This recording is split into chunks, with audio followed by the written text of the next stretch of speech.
For creating an Android project, first you need to go to File, then New, then click on Other. Just type in Android. I've typed in AND and it has shown Android application project. We need to select this, and after this hit Next. And then application name, give any application name you want. I'm giving Hello World. We'll start with Hello World example. I'll tell you what these are when we'll be discussing manifest XML, Android manifest XML file. Just click Next for now. Again click on Next, Next, again Next, and then hit Finish. And now you can see we have our project created here. For the time being, I'm just deleting this code because we'll not be using this for now. So this is our first project. So this will be the first screen or the main screen. Like I told you, for every Java program, main is the entry point. So like the same way, whenever you will be clicking the application icon for the first time, whenever you click on any icon, a screen pops up. In Android, main screen is the screen which pops up for the first time, and its name is activity_main.xml. All the XML files in the main folder are the GUI components. Whatever you will see will define here in the layout folder. Firstly, I'll tell you how to set up AVDs using AVD Manager. Let's put some code here. I'll tell you how to do this.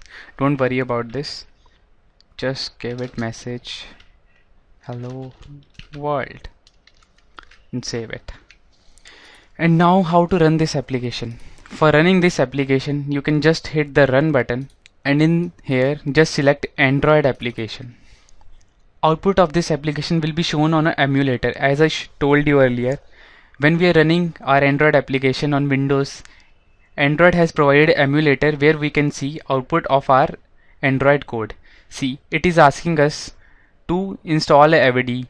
No compatible targets were found. Do you want to add Android virtual device? See, we didn't add any Android virtual device. That's why it's asking us to add one Android virtual device where we can see the output. So you will click on yes. Here you will just tick here like launch a new Android virtual device. Click here and then go to manager.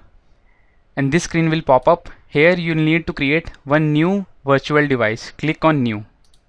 Give it any name. I'm giving it Andy. Now device. You can see various lists of devices shown here. Suppose if you want to test your code on a tablet, you can select Nexus 7. You can select any device which is given here. You can, if you want to select for a phone, you can select that phone. I'll be creating AVD for Nexus 4 phone. I'll tell you how to create AVDs for tablets also, and we can create multiple AVDs. We can check output for a phone also, and we can also check output for a tablet. Firstly, we'll check our output on a phone. So I have selected Nexus 4 phone. Select the AVD device, then target. Just select API level 19 because we installed API 4.4.2. I'm selecting API level 19. CPU, you can select ARM. Skins, I'm selecting, you can select any skin. I'm selecting skin with dynamic hardware controls. And after this you can just hit OK. So you can see here we have created one virtual device. Just close this and refresh this. There you go, device got created. So now this will pick up this device and we'll click OK and just close this. Now we'll run this application. Since we have created that AVD, now it's showing virtual device ND. So it's launching our application output on emulator with virtual device ND. And our ND virtual device is a Nexus 4 phone. So emulator will show the output the same as it will appear on a Nexus 4 phone. Now you can see we are getting certain error here when we try to run the program.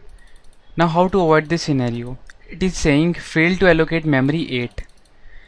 Whenever we are running our program, the emulator runs, it requires certain memory to run. If the required memory is less than what it needs, this will fail. So how to overcome this? To overcome this, you just have to right click, then run as, and then click on run configurations. Go to target. This is our AVD which we created ND. click it, and then here additional emulator command line options. Here we can give additional argument how to give it that memory. Now we'll give it 512 MB of memory. To give extra memory, you have to write -memory space how much memory you want to give. So now it will increase the memory for it. Just click on apply and then run. Great. So our emulator has launched now. It will show the output same as that it will appear on Nexus 4 phone because we selected the device as Nexus 4.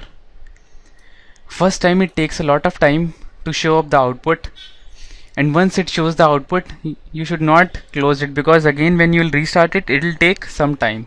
So the shortcut to run it again is you just run the program again, the output will change and show up here. So I'm closing here for a moment, and whenever the output comes I'll connect again.